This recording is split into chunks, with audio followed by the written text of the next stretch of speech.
महाराष्ट्र विधानसभा चुनाव में सीट बंटवारे को लेकर एमवीए में खींचतान शुरू हो गई है। पहले खबर आ रही थी कि सीट शेयरिंग फॉर्मूला लगभग फाइनल हो गया है।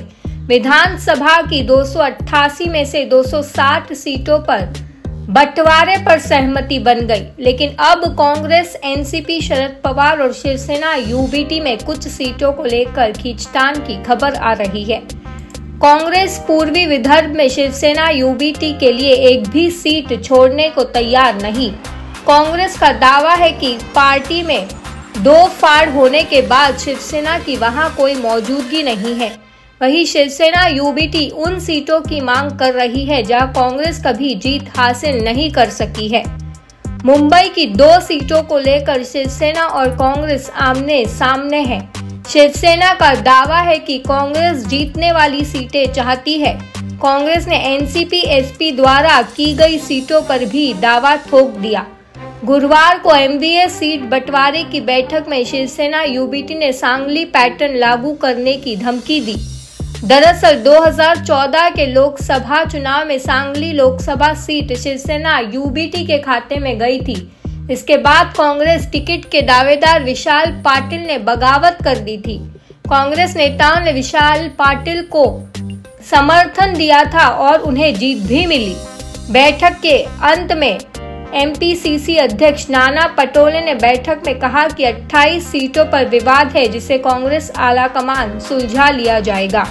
एमवीए के एक सूत्र ने बताया कि जिन 28 सीटों पर अभी सहमति नहीं बन सकी वो मुंबई और विदर्भ क्षेत्र की है। विदर्भ क्षेत्र की ज्यादातर सीटों पर कांग्रेस और शिवसेना यूबीटी ने दावा किया। मुंबई की जिन 3 सीटों पर विवाद है उनमें वर्सोवा, बाईकुल्ला और धारावी शामिल है। विपक्ष के नेता विजय वडेट्टीवार ने बताया कि कांग्रेस उम्मीदवारों की पहली लिस्ट 20 अक्टूबर को आएगी। अब तक 84 सीटों पर स्क्रीनिंग पूरी हो चुकी है। उन्होंने बताया कि 20 अक्टूबर को केंद्रीय चुनाव समिति की बैठक होगी और उसी दिन पहली लिस्ट जारी होगी। महाराष्ट्र की 288 विधानसभा सीटों के लिए 20 नवंबर को वोट डाले जाएंगे। नतीजे 23 नवंबर को घोषित किए जाएंगे। पिछले चुनाव में बीजेपी को 105, शिवसेना को 56, एनसीपी को 54 और कांग्रेस को 44 सीटें मिली थी। हालांकि चुनाव के बाद शिवसेना एनडीए से अलग हो गई और उसने एनसीपी कांग्रेस के साथ मिलकर सरकार बना ली। शिवसेना के उद्धव ठाकरे मंत्री बने। जून 2022 में शिवसेना में आंतरिक कलह हो गई। इसके बाद एकनाथ शिंदे ने पार्टी के 40 विधायकों को तोड़ दिया। एकनाथ शिंदे बीजेपी के समर्थन से मुख्यमंत्री बने।